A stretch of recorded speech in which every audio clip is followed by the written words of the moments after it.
How y'all doing again? It's early in the morning. It's such a nice day. I came out here early. Thought I'd give you a look and see what I'm doing here. Uh, it's sort of, uh, well, I'm learning, and everything is sort of a learning curve. So this is what I'm doing, and I'm figuring it out as I go along. Because they always make it look easy, but it isn't really that easy. All right, let me let you see what I'm doing. All right, this is the 1940 formal sedan, Packard. And they had this in there, which is the wooden buck that was in the back window. Somebody's replaced it once. And what they did is they put the window in it crooked, and then they cut the hole a little bit too big.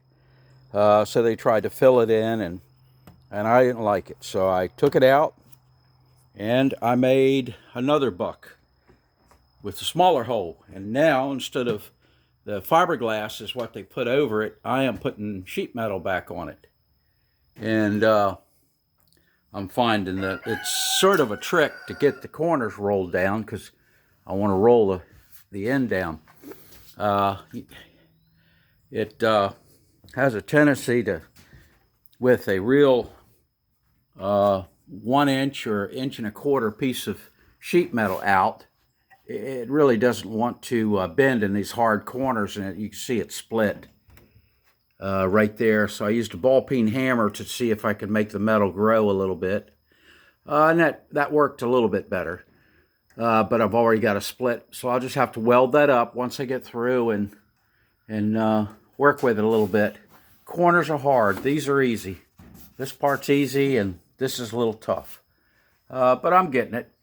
It'll be all right. It looks like hell when you first start it, and it's a little tricky to get things to roll and keep some kind of line.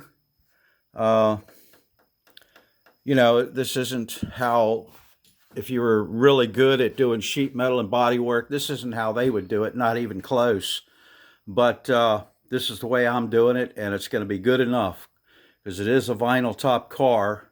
And once I get this all welded and pushed in tight and feathered in, you'll probably never see it with the vinyl top on, if I can do a good enough job.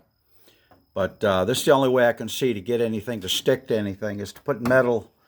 You can't go from metal to fiberglass and really have it stay for any period of time. And I think that would cause problems. So this is what I'm doing.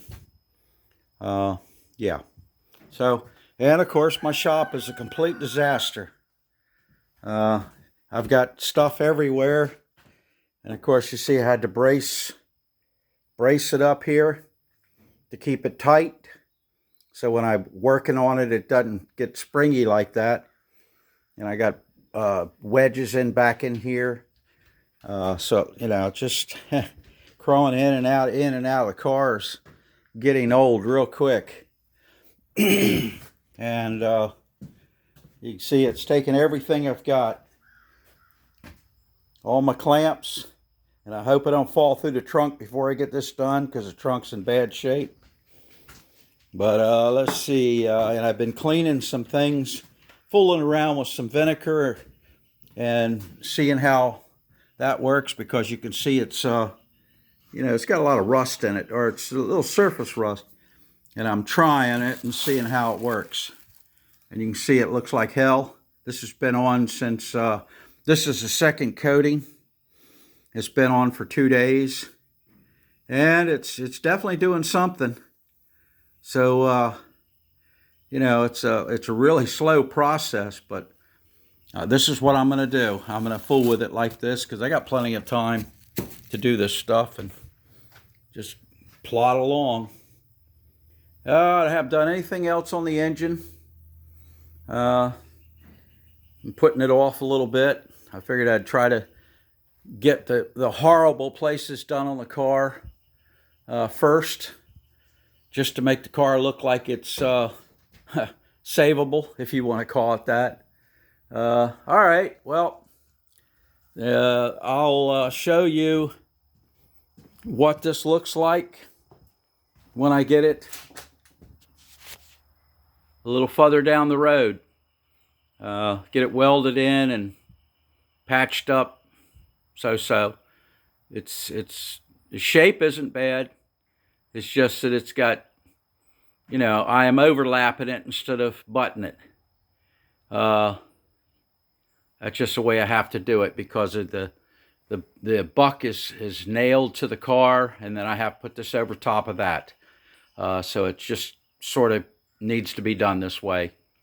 Like I said, I am learning as I go along on stuff like this. All right. So, and till I make a mess of something else, I'll see you all later then. Bye.